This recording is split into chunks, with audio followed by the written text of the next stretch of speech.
Hey YouTube! Holy shit, it's a miracle. I'm making a video. This is the first time that my iSight camera has been working in months and months and months. But of course, it's been longer than that since I've made a video.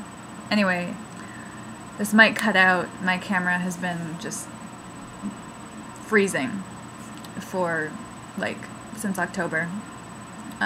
But it seems to be working right now, so I thought I would try this. It is really early in the morning on Tuesday, and I've barely slept because my sleep is still fucked, but I don't even know.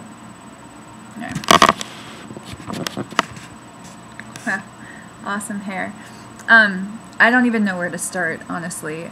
There's no way that I can give you guys a full update as to what's been going on. Still in Seattle. Shit is hard right now. Isn't it kind of always?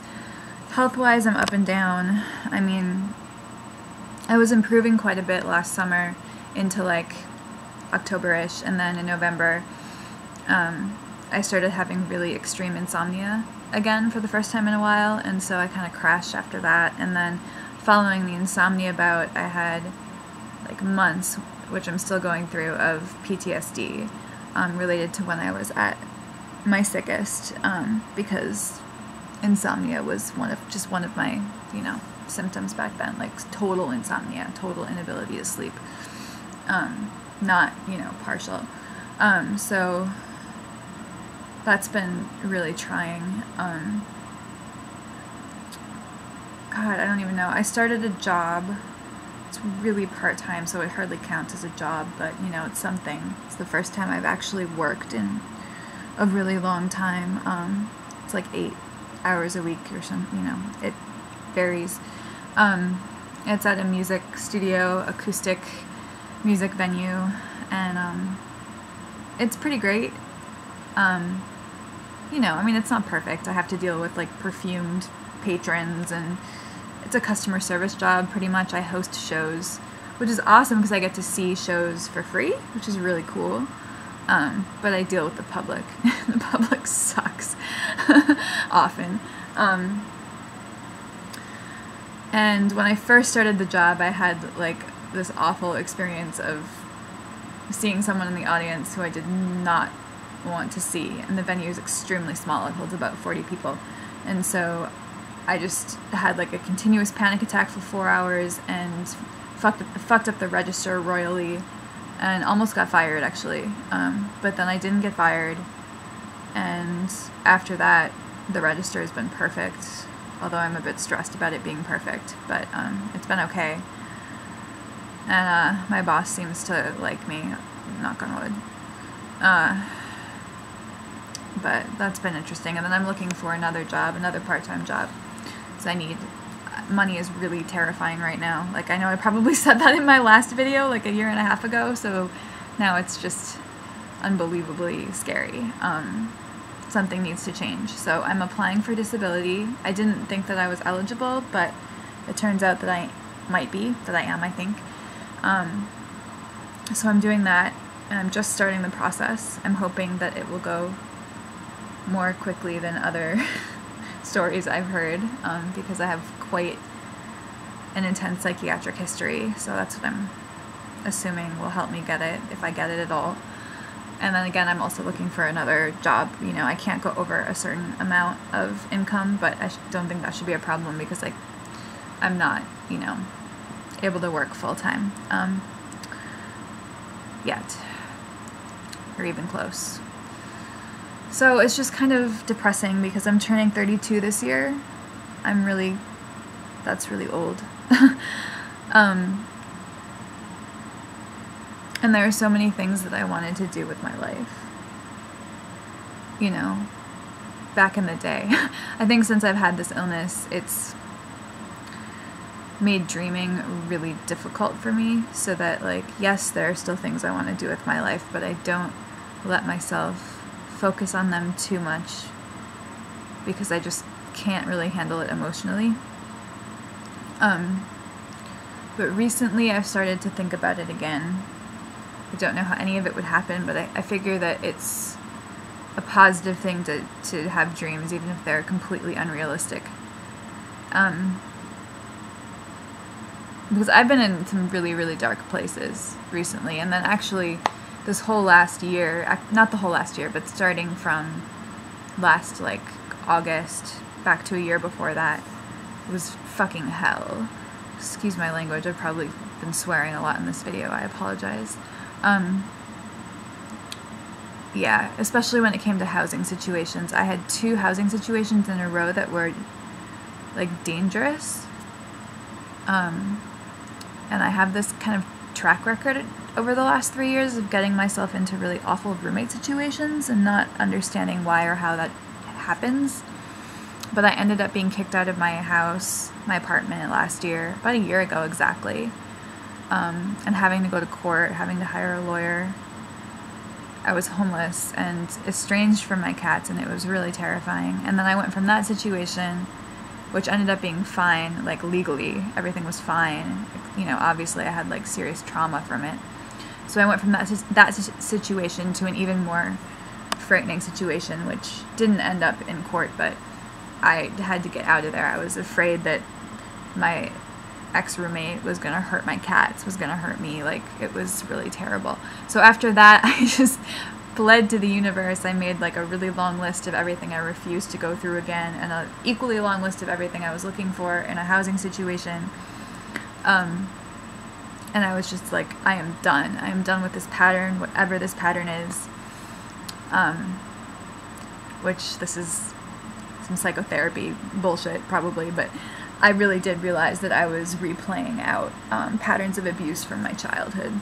So once I figured that out, and once I stopped it consciously, like made a decision to stop it, knock on wood, things have been okay. I live in a really beautiful house right now, and I feel so terrible that I've been so incredibly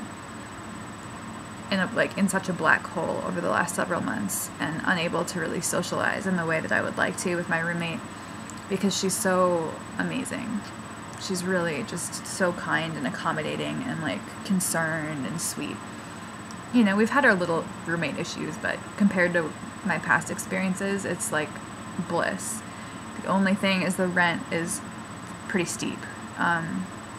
So I might have to move again if I can't end up continuing to afford to live here, which is a huge possibility. What else? I don't know. I've just spent the last 2 years, year and a half, really, you know, grieving still the death of my best friend, which is, God, that was a year and a half ago. And then also my friend Ava, which was 2 years ago, she passed away. And then this video has no trajectory, I'm sorry. And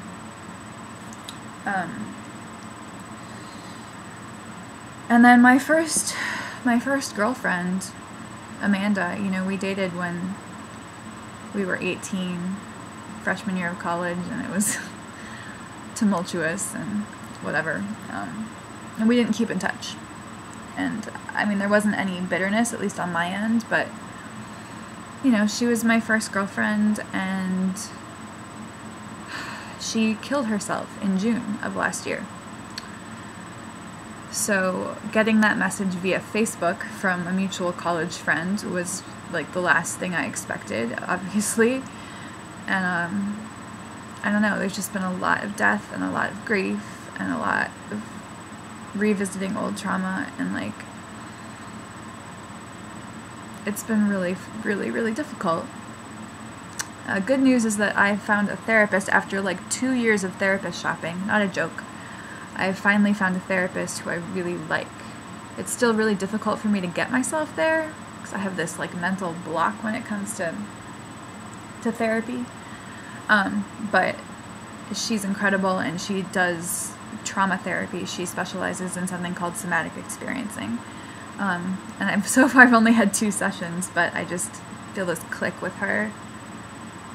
And I feel like she can really help me deal with the weight of the trauma that I've been trying to deal with on my own, totally unsuccessfully. My lips are chapped. I don't know what else. I'm trying to emerge back into the world after illness in general, even though I'm still sick, but in particular after, hibernating this entire fall, winter. Trying to call the few friends I have here and trying not to freak out about the potential of being homeless in 6 months because of total lack of money.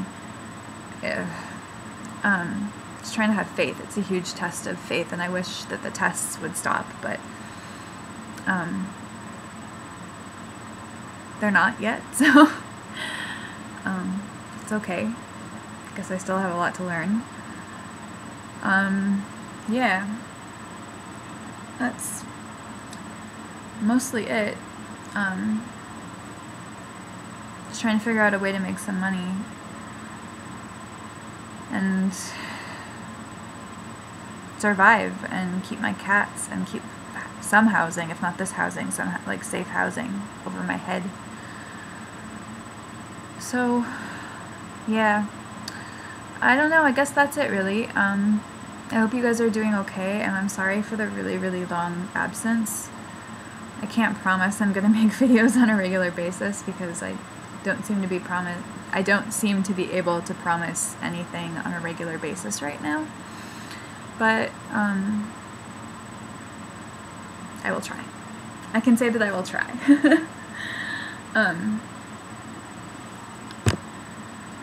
So I should probably try to get some more sleep, and I really hope that you guys are all hanging in there, and yeah, I miss you guys. So I will talk to you later.